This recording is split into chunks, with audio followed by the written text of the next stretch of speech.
আজকে চৈত্র মাসের শেষ দিন, মানে আজকে তোমার চড়ক পুজো প্লাস চৈত্র মাসের অর্ধেক দিন, বৈশাখ মাসের অর্ধেক দিন। তো এই দিনে সংক্রান্তি বলা হয়। তো আজকে আমাদের বাড়িতে কী কী রান্না হচ্ছে চলো তোমাদেরকে শেয়ার করি।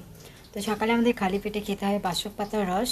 যারা চিনে থাকে অবশ্যই বলবে, না চিনলে অবশ্যই আমি তোমাদেরকে ভিডিওর মাধ্যমে দেখাবো। আর এদিকে দেখো, প্রথমেই দেখাই এই যে পকোড়াটা, ফুলটা চিনে গেছো, মিষ্টি কুমড়োর ফুল, সেটার পকোড়া। চাল বেটেছি, একটু বেসন দিয়েছি। আর এই যে দেখো মুচমুচে করে পকোড়াটা বানাবো। এটা মিষ্টি কুমড়ো ফুল, চাল বাটা, চিনি, লবণ, স্বাদ মতো, কালো জিরে সমস্ত কিছু দিয়ে একটু বেসন দিয়েছি। চালটা অল্প একটু বেটেছি যাতে একটু মুচমুচে হয়। আর এটাকে মেখে টেকে রেডি করে রেখেছি। আর এদিকে দেখো আমি কিন্তু পকোড়াগুলো প্রায় ভেজে নিয়েছি। আর ওখানে 3টা আছে, বেশি বানাবো না। আর এই যে দেখো এটা চাল কুমড়ো ভাজা, আরও আছে, দেখাচ্ছি তোমাদেরকে এক এক করে। ও এটা হচ্ছে কি নিম পাতা, আজকে তেতো খেতে হয় তাই নিম পাতা ভেজেছি, গুঁড়ো করিনি, পরে করব। এটা হলো গিয়ে আলু পটলের তরকারি, এটা হলো গিয়ে ডাল, আর এই তো বড়া হচ্ছে। তো আজকের দিনে এটুকুই মেনে, আরও অনেক কিছু করা যায়, তো বেশি কিছু করলাম না। তো কেমন লাগলো অবশ্যই একটু ভালো লাগলে জানাবে। তোমাদের বাড়িতে ঠিক আজকের দিনটা কীভাবে সেলিব্রেশন করো অবশ্যই কিন্তু জানাবে।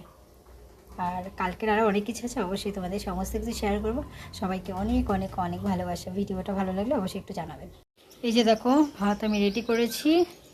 প্রথমেই দিয়ে দিলাম তেতো, ঠিক আছে, আজকে যেহেতু তেতো খেতে হয় তো যার জন্য আগে আমি তেতোটা দিয়ে দিলাম। আর তারপর দেবো হলো গিয়ে চাল কুমড়ো।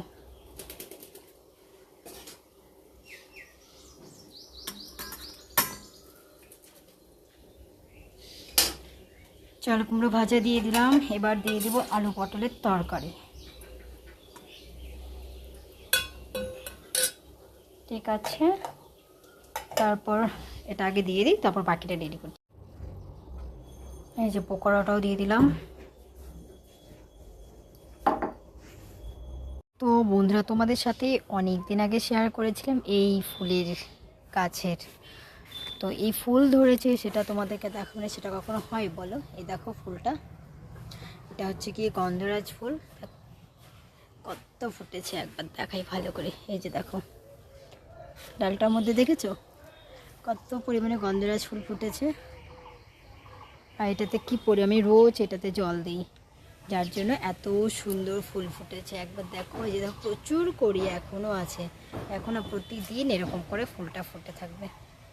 কি ভালোই না লাগে, আর গন্ধ যা বেরিয়েছে, দারুণ গন্ধ। গন্ধরাজ ফুল মানেই তো গন্ধ বলো। এই যে দেখো, তো এই ছিল আজকের ভিডিও। যদি তোমাদেরকে ভালো লাগে অবশ্যই আমাকে একটু ভালোবাসা দিও। আর তোমাদের এক একটা ভালোবাসা মানে আমার এক একটা ধাপ এগিয়ে যাওয়া, তাই ভালোবাসা দিয়ে সবাইকে বলবো সকলে একটু সাথে থাকো। Love you, tata.